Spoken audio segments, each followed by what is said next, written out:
प्रभु यीशु ने जो भी उनके पास लाया गया उसे संपूर्ण रूप से चंगाई दे दी और उन्हें दुष्ट आत्माओं से भी छुटकारा दिलाया। यहूदी लोग जो परमेश्वर के चुने हुए लोग थे, फिर उन पर कोई दुष्ट आत्मा कैसे अधिकार जमा सकती थी? आज के साइंस के युग में भी क्या दुष्ट आत्मा किसी पर, खास तौर पर किसी विश्वासी पर अधिकार कर सकती है? आज हम इसी विषय पर बात करेंगे। पहले सुनते हैं परमेश्वर का वचन। परमेश्वर का वचन हमने मरकुस संत की इंजील उसका 5वां अध्याय उसकी 6ठी आयत से लिया है। वह यीशु को दूर से ही देखकर दौड़ा, उन्हें प्रणाम किया और उनके शब्द से चिल्लाकर कहा, हे यीशु परम प्रधान परमेश्वर के पुत्र, मुझे तुझसे क्या काम? मैं तुझे परमेश्वर की शपथ देता हूँ कि मुझे पीड़ा न दे। क्योंकि उसने उससे कहा था, हे अशुद्ध आत्मा इस मनुष्य में से निकल आ। उसने उससे पूछा, तेरा क्या नाम है?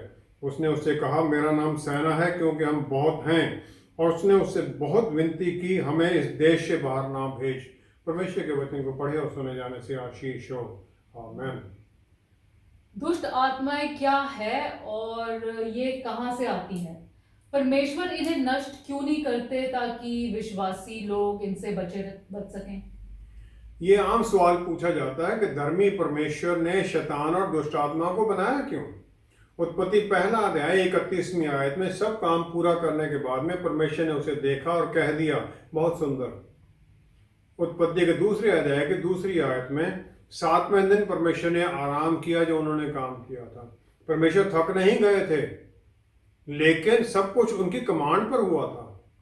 और इन एनी केस परमेश्वर थकते नहीं हैं, वो रेस्ट कर रहे थे, क्योंकि उन्होंने एक रूलर को अधिकारी बना दिया था इस धरती के ऊपर। इंसान को उन्होंने बना दिया था धरती के ऊपर, जो उसमें है उसे उसका अधिकार दे दिया था। उत्पत्ति का पहला अध्याय 28वीं आयत में परमेश्वर की आज्ञा इंसान और औरत दोनों के लिए थी, fill the earth and subdue it, धरती को छा जाओ और इसे अपने अधीन कर लो।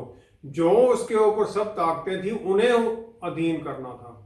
परमेश्वर को हर दिन परमेश्वर इंसान आदम और ईव को हर दिन बताने के लिए, गाइड करने के लिए तैयार थे।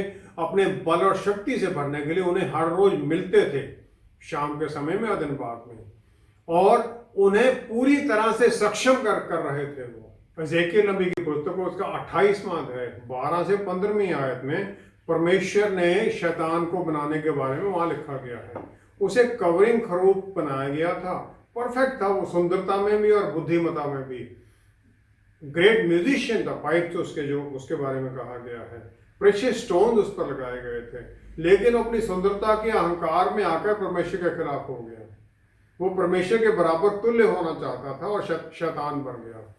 परमेश्वर सब कुछ जानते थे, उसे रोक सकते थे, बनाना क्या, बनाएंगे नहीं इसको, उन्हें तो पता था पहले से ही। लेकिन इसका मतलब था कि बगैर कोई पाप किए उसे सजा दे देना, और इसलिए परमेश्वर ने उसे बना दिया, क्योंकि वो राइटियस धर्मी जज हैं, धर्मी न्यायी हैं।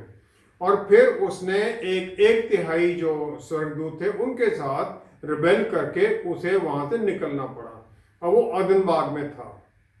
शैतान और जो दुष्ट आत्माएं हैं, ये वो गिरावट वाले, वो गिरे हुए स्वर्गदूत हैं, इविल स्पिरिट्स हैं, जो कि आत्मिक हैं, और इनका नेचर ही बुरा करना है। किसी भी तरह से, किसी भी जो जीवता है, पुरुष है या जानवर है, उसका बुरा ही करना उन्होंने, और उन्हें परमेश्वर के खिलाफ और परमेश्वर के राज्य के खिलाफ लेके जाना है। उनके ऊपर, उनके पास तो अपना अधिकार नहीं है कि वो किसी को तकलीफ दे सकें। परमेश्वर उन्हें अधिकार दे देते हैं। परमेश्वर पाप के कामों के कारण उन्हें अधिकार मिला हुआ है, किसी के ऊपर अधिकार जमा लें। शैतान और दुष्ट आत्माएं बाहर से ही सिर्फ कंट्रोल नहीं करती किसी को, अंदर भी भीतर चली जाती हैं, लेकिन वो परमेश्वर के कंट्रोल में हैं। हालांकि वो स्वर्ग में नहीं रहती हैं, अभी भी वो परमेश्वर के पास जाती हैं। पहला राजा 22वां अध्याय 19 से 22वीं आयत में मीका नबी अहाब जो इजराइल का राजा है, यहोशापात जो जूडा का राजा है, उसे बताता है कि परमेश्वर के सिंहासन के दाहिने और बाईं तरफ आत्माएं खड़ी थी, और अहाब के जो नबी थे उन्हें धोखा देने वाली, झूठ वाली एक आत्मा को भेजा गया वहां से। परमेश्वर के जो दाहिनी तरफ खड़े होते हैं वो ब्लेस्ड हैं, उन्हें अनंत काल का जीवन है। और जो बाईं तरफ है वो डूम्ड हैं, वो दुष्ट आत्माएं हैं। अय्यूब का पहला अध्याय 6वीं आयत, परमेश्वर के जो पुत्र वहां कहा गया है ये स्वर्गदूत हैं, अपने आप को परमेश्वर के सामने हिसाब देने के लिए आते हैं। शैतान भी वहां आता है उनके साथ अपने कामों का हिसाब देने के लिए। परमेश्वर के अधीन है, उनके कंट्रोल के अधीन है शैतान भी और सब लोग। और इस दोनों समय पर शैतान को परमेश्वर अधिकार देते हैं अय्यूब को टेस्ट करने के लिए, उसके परिवार, उसकी पोजीशन के ऊपर। हालांकि अय्यूब के लड़के लड़कियां सब और उसका सब धन दौलत छीन ली जाती है, लेकिन उसकी औरत को नहीं छुआ जाता है ताकि परमेश्वर की जो आगे की प्लान है उसके लिए पूरी की जा सके। एक चोर जो आता है वो देखता है दूसरे में भी चोर ही दिखता है उसको, जो बुरा आदमी दूसरे में भी उसे बुरा ही दिखता है। जो 1/3 स्वर्गदूत थे उनमें भी ये खास बिल्कुल ख्याल आ गया कि जो दूसरे लोग हैं वो भी हमारे जैसे ही हैं। शैतान ने इसलिए उन्हें कन्विंस कर लिया और वो परमेश्वर के खिलाफ आ गए। शैतान की दूसरी जो आर्गुमेंट है वो है रिबेलियन का, कि परमेश्वर को परफेक्ट तरीके से प्यार करना किसी भी क्रिएटेड चीज से संभव ही नहीं है। आदम और ईव इसमें टेस्ट में फेल हो गए। जो अय्यूब का टेस्ट हुआ था उसमें पूरी तरह ये इशू सेटल नहीं हो सका, वो पूरी तरह प्रूव नहीं कर सका कि वो परमेश्वर को पूरी तरह से प्यार करता है, परफेक्ट तरीके से प्यार करता है। सिर्फ प्रभु यीशु जो परमेश्वर के पुत्र हैं उन्होंने ही ये पूरा तरह से प्रूव कर दिया कि जो बनाया गया इंसान है उसके लिए संभव है परमेश्वर को प्यार करना, और प्यार भी परफेक्ट तरीके से, और दूसरों को भी प्यार करना। उन्हें स्वर्गदूतों ने देखा परमेश्वर के तौर पर, वो जीवता वचन है जिसके द्वारा सब कुछ बनाया गया, लेकिन उन्होंने अपने आप को इससे छोड़कर इंसान बनने में कोई बहुत बड़ी बात नहीं समझी। उन्होंने ये सब कुछ छोड़ दिया, इंसान बन गए, इंसान की फितरत में आ गए जो कि नाश होने वाली है। अपनी जो अविनाशी जो नेचर थी परमेश्वर की उसे छोड़कर आ गए। फिलिपियों की पुस्तक 2 अध्याय 5वीं से 8वीं आयत में, पूरी तरह से आज्ञा में रहे वो, परमेश्वर के तुल्य होने को अपने वश में रखने की वस्तु न समझा, अपने आप को ऐसा शून्य कर दिया और दास का स्वरूप धारण किया और मनुष्य का समानता में हो गया, और मनुष्य के रूप में प्रकट होकर अपने आप को दीन किया और यहाँ तक के आज्ञाकारी रहा कि मृत्यु, हाँ क्रूस की मृत्यु भी सह ली। क्रूस की मृत्यु को सबसे बुरी मृत्यु माना जाता है, वो भी उन्होंने सह लिया। उनकी शारीरिक जो तकलीफें थी, उनके शरीर पर इतना ज्यादा उसका असर पड़ा। अगर हम देखें यशायाह नबी की पुस्तक उसका 52वां अध्याय 14वीं आयत में, उसका रूप यहां तक बिगड़ा हुआ था कि मनुष्य कैसा ना जान पड़ता था, और उसकी सुंदरता भी आदमियों की सी ना रह गई थी। आंखें जैसे मारने से यहाँ काला हो जाता है, नाक सूज गया, चारों तरफ स्वेलिंग है, पहचान में ही नहीं आते थे उस समय। यूहन्ना 3:16 में परमेश्वर का जो प्यार है उसके बारे में बताया गया है।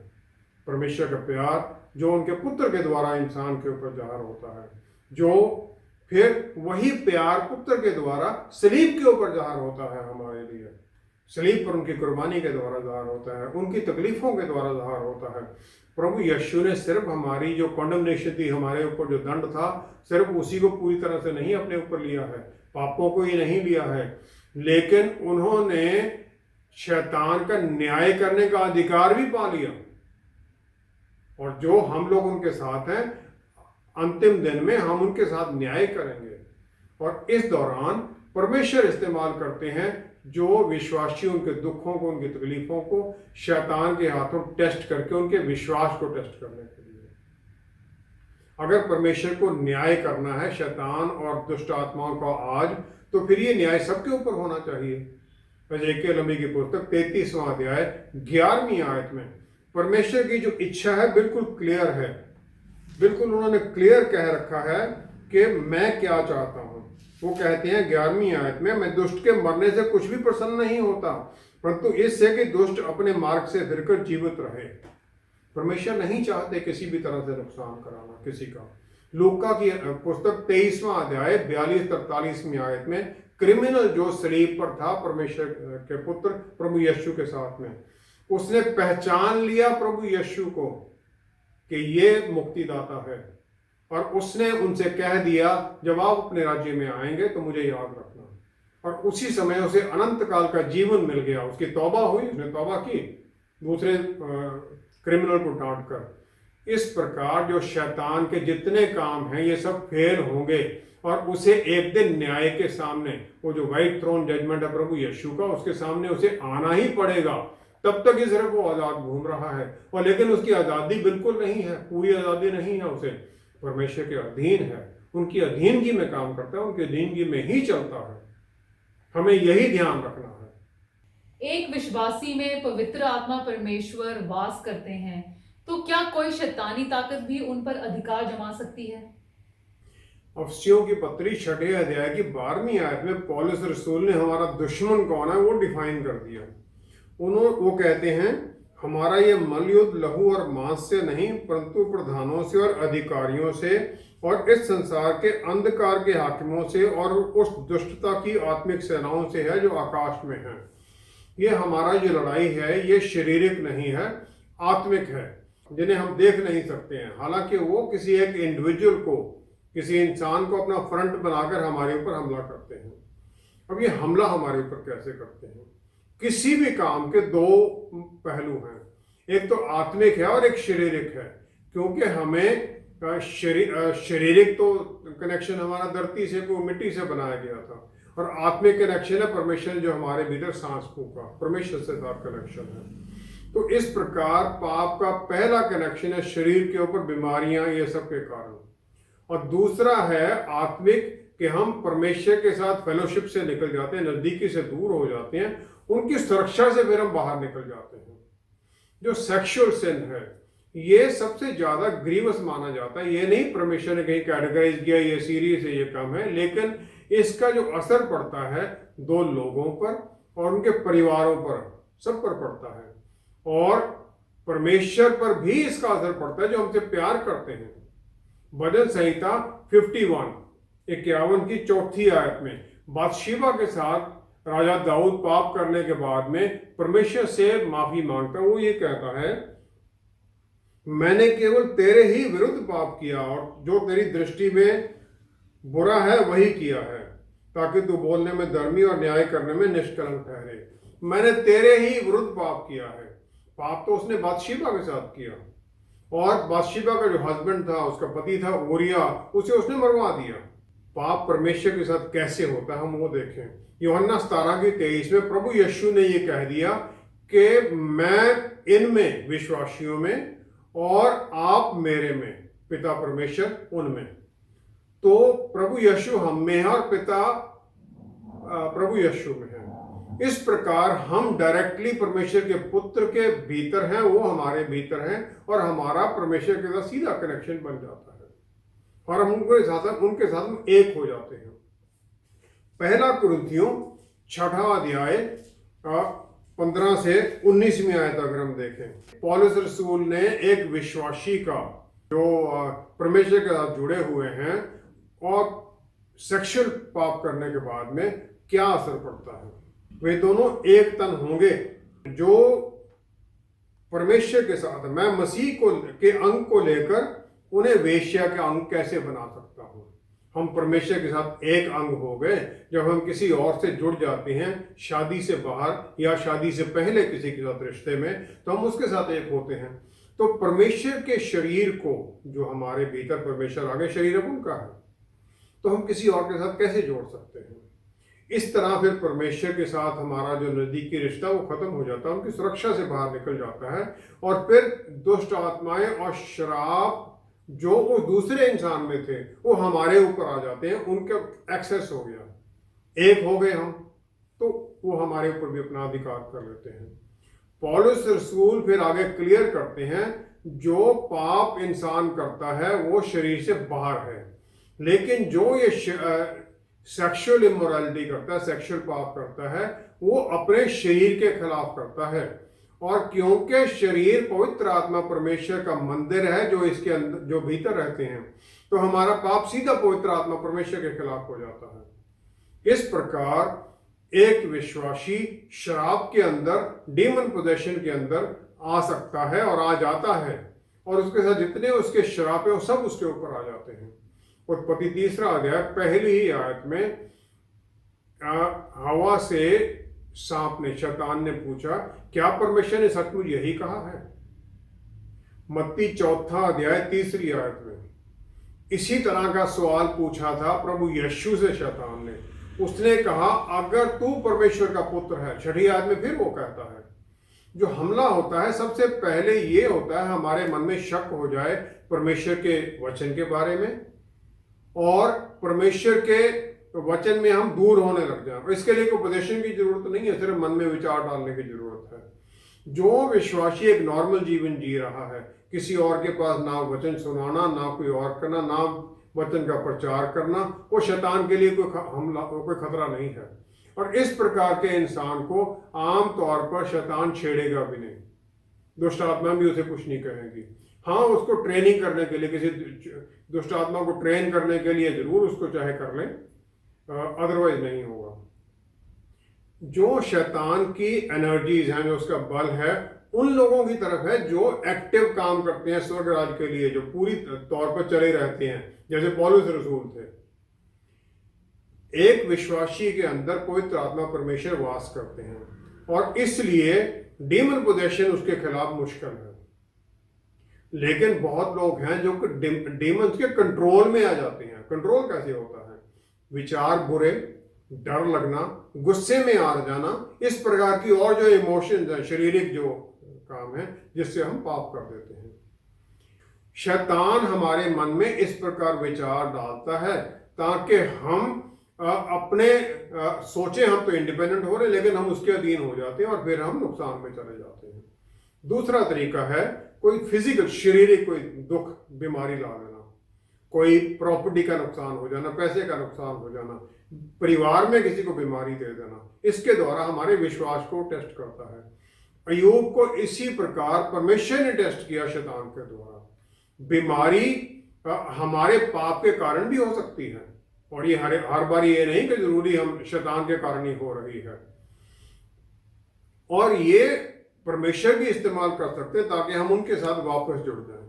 याकूब की पत्री 1 अध्याय 13 में, याकूब 1 अध्याय 13 में याकूब कहते हैं, ना तो परमेश्वर बुरी बातों से परीक्षा उसकी हो सकती है, और ना वह किसी की परीक्षा पाप से करते हैं। God cannot be tempered by evil. 1 शमूएल 16 अध्याय 23 में पवित्र आत्मा परमेश्वर राजा सौल से दूर हो गए क्योंकि उसने आज्ञाकारिता से बाहर निकल गया, और परमेश्वर की तरफ से उसके ऊपर एक तकलीफ देने वाली आत्मा आ गई। परमेश्वर ने उसे उस परेशानी में डाल दिया। परमेश्वर ये करते हैं हमारे ऊपर ताकि हम तौबा करें, अपने पापों से वापस उनके साथ जुड़ जाएं, उनकी अधीनगी में आ जाएं, स्वर्गीय अथॉरिटी में आ जाएं। लेकिन जब हम लगातार पाप में लगे रहते हैं तो फिर हमें तकलीफ में पड़ना ही पड़ना, क्योंकि शैतान हमें कोई अच्छी चीज नहीं देता, हमें तकलीफों में ही डालता है। और जो उसकी दुष्टता की ताकतें हैं वो हमारे ऊपर हावी होने लग जाती है, और परमेश्वर इसे परमिट कर देते हैं। एक विश्वासी जो पाप किए हैं, उसके माता पिता ने, एंसेस्टर्स ने, उनके द्वारा भी श्राप में आ सकता है। साइंस के द्वारा ये प्रूव कर दिया गया है कि जो कोई पाप करता है, पाप का जीवन जीता है, जिसके कारण डीएनए में चेंजेस आने लग जाती हैं, उसके खून में ये बीमारियां आने लग जाती हैं, जैसे कि हार्ट अटैक की बीमारी है या शुगर की बीमारी है। कहते हैं जिसके माता पिता दोनों को बीमारी है, उसके बच्चों को 100% हार्ट की बीमारी होगी ही होगी। इसी प्रकार शुगर का है। व्यवस्था विवरण 5वां अध्याय उसकी 9वीं आयत में अगर हम देखें, व्यवस्था विवरण 5वां अध्याय उसकी 9वीं आयत में लिखा है, तेरा परमेश्वर यहोवा जलन रखने वाला ईश्वर है, और जो मुझसे बैर रखते हैं उनके बेटों, पोतों और परपोतों को पितरों का दंड दिया करता हूं। परमेश्वर कहते हैं जनरेशन तक मैं ये श्राप उनको दंड देता रहता हूं। तो इस प्रकार पाप का जो दंड है वो बच्चों पर भी आ सकता है। कोई दूसरा हमारे ऊपर कोई श्राप दे देता है। नीति वचन में लिखा है जुबान में शक्ति है मृत्यु और जीवन की। दूसरा हमारे ऊपर श्राप देता है, उसका भी हमारे ऊपर, या हम बच्चों के बारे में उल्टा कहते रहते हैं, वो भी उनके ऊपर असर करता है, उनके कॉन्फिडेंस को तोड़ देता है, और फिर वो दुष्ट आत्माओं को रास्ता खोल देता है।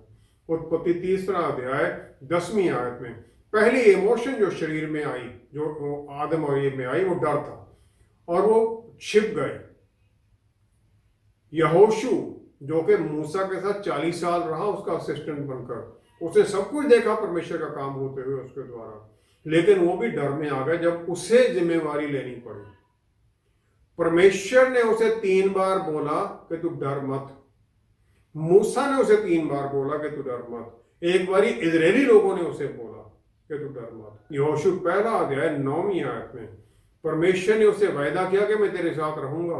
उन्होंने कहा, be strong end of good courage, do not be afraid nor be डिसमेड, क्योंकि परमेश्वर तेरे साथ है। मत्ती 28:20 में यही वायदा प्रभु यीशु ने विश्वासियों के साथ किया। उन्होंने कहा कि इस युग के अंत तक मैं तुम्हारे साथ हूं। और ये सब कुछ होने के बाद में भी हम डर में आ जाते हैं, क्योंकि सबसे स्ट्रांग इमोशन है प्यार के साथ। प्यार और ये डर दोनों स्ट्रांग इमोशंस हैं, और शैतान इसी को ही हमारे ऊपर लगा देता है ताकि हम विश्वास से भरे हो जाएं, परमेश्वर से दूर हो जाएं। परमेश्वर जो सदा हमारा सहायता करने के लिए तैयार रहते हैं। परमेश्वर का डर मानना हमारे लिए जरूरी है, शैतान का डर मानना हमारे लिए जरूरी नहीं है। लेकिन हम शैतान के जो विचार वो डर के डालता है उनके अधीन होकर हम डर में चलने लग जाते हैं, परमेश्वर से दूर होने लग जाते हैं, विश्वास से दूर होने लग जाते हैं। ऐसी परिस्थितियों में एक विश्वासी को दुष्ट आत्माओं से बचने के लिए क्या करना चाहिए?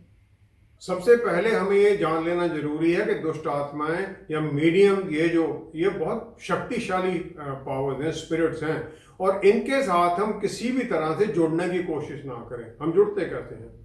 ओइजा बोर्ड हैं या इस प्रकार की जो गेम्स हैं, लगती तो बड़ी आसान है, ये कुछ भी नहीं इसमें खेलने के लिए है, लेकिन उनके द्वारा हम शैतानी कंट्रोल में आ जाते हैं। वीडियो गेम्स में बहुत में ऐसा भी सुनने में आ रहा है।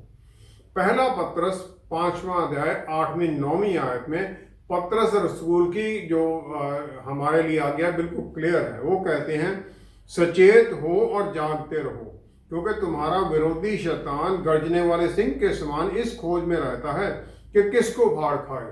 वो हर एक को नहीं पकड़ सकता है। सबसे पहला है ध्यान और संयम से पहचान करें, सोचें कौन हमारा दुश्मन, किस प्रकार हमारे ऊपर शैतान हमला कर सकता है। अगर पाप हुआ तो उसके लिए हम माफी मांगे और परमेश्वर से अधीनगी में आ जाए, शैतान का कंट्रोल खत्म हो जाएगा। दूसरा फिर ध्यान संयम के बाद में पहचान करना, और फाइनली है उसका सामना करना डटकर। किसी भी लड़ाई में यह जरूरी हो जाता है कि हम सचेत रहें, ध्यान रखें और फिर अपने हथियारों का भी इस्तेमाल करें। हमें हथियार कौन से मिले हैं? जो परमेश्वर के द्वारा दिए गए हैं। अफसियों की पुस्तक 6 अध्याय 13 से 18वीं आयत में पौलुस रसूल जो कि बहुत महान योद्धा थे, उन्होंने ये हथियारों के बारे में कहा कि परमेश्वर के सारे हथियार बांध लो कि तुम बुरे दिन में सामना कर सको और सब कुछ पूरा करके स्थिर रह सको। सिर्फ सामना ही नहीं करना है, स्थिरता में बने रहना है, विश्वास में भी। पहला है सच्चाई की बेल्ट है, कमर में बांध लेना। इस बेल्ट के साथ वेपन्स अटैच होते हैं, और जो बेल्ट है ये सच्चाई की है ताकि हमारी स्पाइन को सपोर्ट करती है। तो हमारा जो लड़ाई है सच्चाई में है, सच्चाई के बल में है, जो कि परमेश्वर का बल है और सच्चाई के लिए है। दूसरा है धार्मिकता की झिलम, ब्रेस्टप्लेट ऑफ राइटियसनेस। ब्रेस्टप्लेट ये कवर करती है हमारे वाइटल ऑर्गन्स हैं, हार्ट को हमारे को कवर करती है, हमारी इच्छाओं को ये प्रोटेक्शन देती है। ये धार्मिकता कौन सी है? प्रभु यीशु की धार्मिकता है, हमारी धार्मिकता नहीं है। हम उसे पहन लेते हैं। प्रभु यीशु ने हमें पाप से ऊपर जीवन जीने का रास्ता खोल दिया है। तीसरा है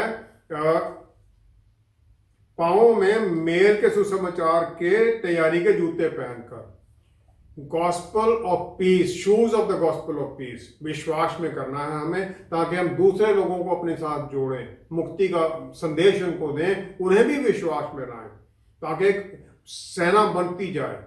चौथा है शील्ड ऑफ फेथ, ये है ढाल जो हमें प्रोटेक्ट करती है। जो शैतान के जो तीर हमारे ऊपर वो चलाता है वो उसको रोकती है। जो विश्वासी है वो परमेश्वर का सोल्जर है। भजन संहिता 28 की 7वीं 8वीं आयत में राजा दाऊद कहता है कि परमेश्वर खुद मेरा बल और ढाल है और मेरा गढ़ है। भजन संहिता 5 की 12 में फिर वो हमें एश्योरेंस देता है राजा दाऊद कि परमेश्वर चारों तरफ हमें ढाल बनकर हमें सुरक्षा देते हैं। जब हम इस ढाल में, सुरक्षा में, विश्वास में आ जाते हैं तो परमेश्वर फिर हमें सुरक्षा देते हैं। 5वां है हेलमेट ऑफ साल्वेशन, हेलमेट जो सिर पर पहनते हैं। ये साल्वेशन कौन सी है? जो प्रभु यीशु ने सलीब पर हमें दे दी, चाइल्ड ऑफ गॉड, परमेश्वर के पुत्र के लिए, बच्चे के लिए ये पक्की हो गई है। हमें इस विश्वास में रहना है। शैतान हमारे मन में बुरे विचार डालता है कि अरे मुक्ति कहाँ मिली तुम्हारी, कहाँ क्लैरिटी है। हमें हेलमेट बचाता है, उससे डर से बचाता है। और फिर हमारे कानों को भी प्रोटेक्ट करता है ताकि शैतान किसी तरह के कानों में हमारे फुसफुसाहट से वो शक न डाल सके। कानों को फिर हम इस्तेमाल करते हैं वचन सुनने के लिए, परमेश्वर का वचन सुनने के लिए, ताकि हम विश्वास में बढ़ते जाएं। छठा है आत्मा की तलवार, स्वॉर्ड ऑफ द स्पिरिट, जो कि परमेश्वर का वचन है। परमेश्वर का वचन, इस तलवार को हम अपने आप को जांचने के लिए भी इस्तेमाल करते हैं, ताकि हम अपने पापों को जांचें, उनके लिए तौबा करें, परमेश्वर से माफी मांगें और परमेश्वर के बल में फिर उन पापों को दोबारा ना करने की शक्ति पाएं। और फिर इसके द्वारा हम शैतान के झूठ का भी सामना करते हैं, ताकि शैतान के झूठ के हम अधीन ना हो जाएं, सच्चाई से उसका सामना करते हैं, जैसे प्रभु यीशु ने टेम्पटेशन के दौरान किया।